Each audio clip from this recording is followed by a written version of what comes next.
এবার ভিন রাজ্যে আলু চাবে না বলে জানিয়ে দিল নবান্ন। পাশাপাশি বাজারে আলুর যোগান ঠিক করার জন্য আলু ব্যবসায়ীদের বিকল্প সংগঠন তৈরির নির্দেশ দিল নবান্ন।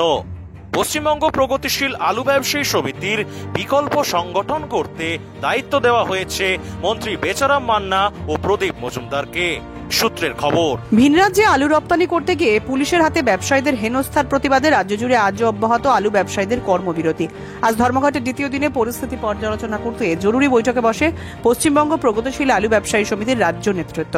সরকারের তরফে এখনো কোনো সমাধান সূত্র না মেলায় কর্মবিরতি চালিয়ে যাওয়ারই সিদ্ধান্ত নিল আলু ব্যবসায়ীদের সংগঠন। অন্যদিকে রবিবার থেকে টানা 3 দিন হিমঘর থেকে আলু না বেরোনোয় বাজারে সংকট দেখা দিয়েছে আলুর।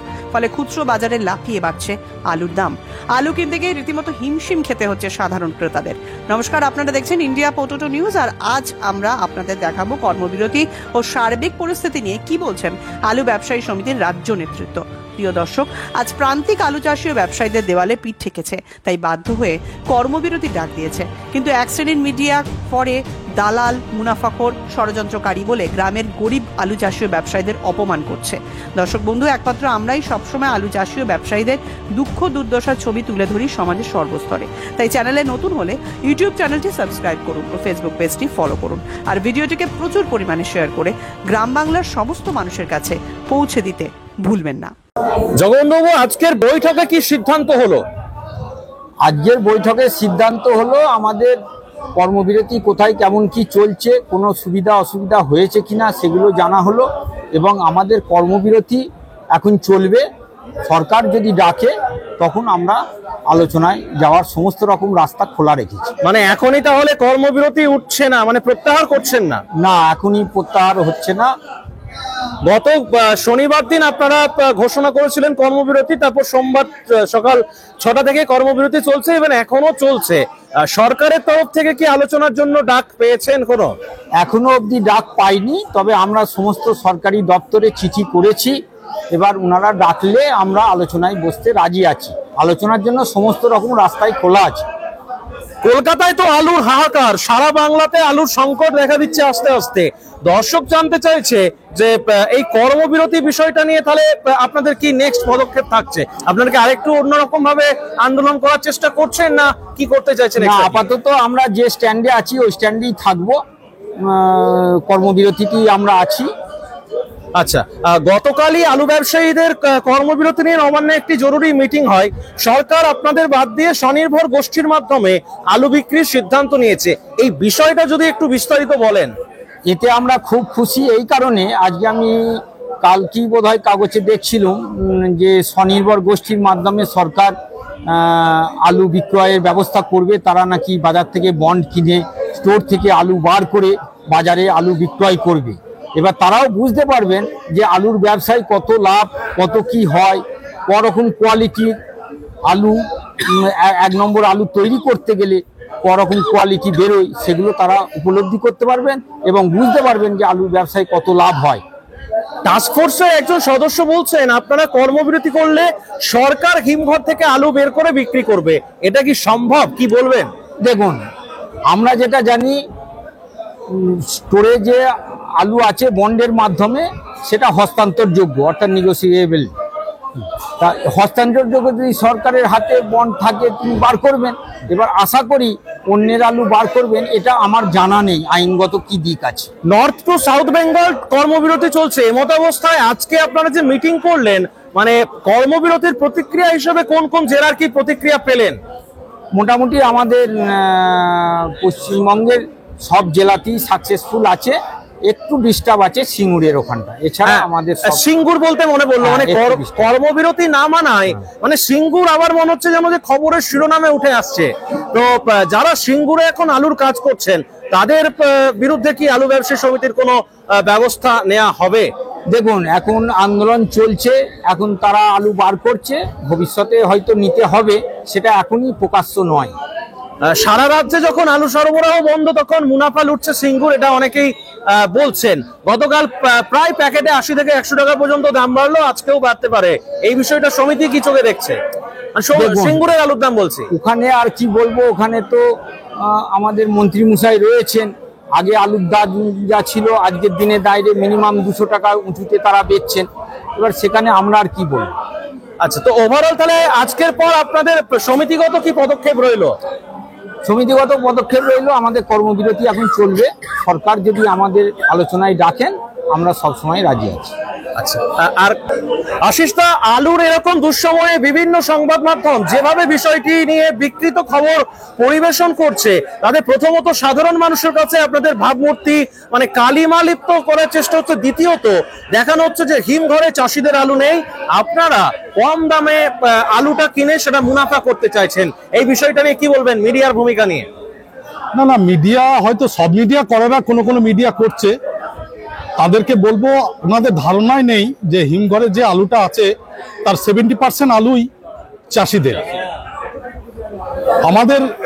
আমরা ব্যবসা করি হিমঘর থেকে, চাষিদের কাছে বন্ড ক্রয় করি, তো সেখানে আমাদের আলু সংরক্ষণ জায়গা কোথায়? খুব অল্প পরিমাণ আলু আমাদের সংরক্ষিত থাকে, সেটা তো আমরা বিক্রি করে ফেলেছি।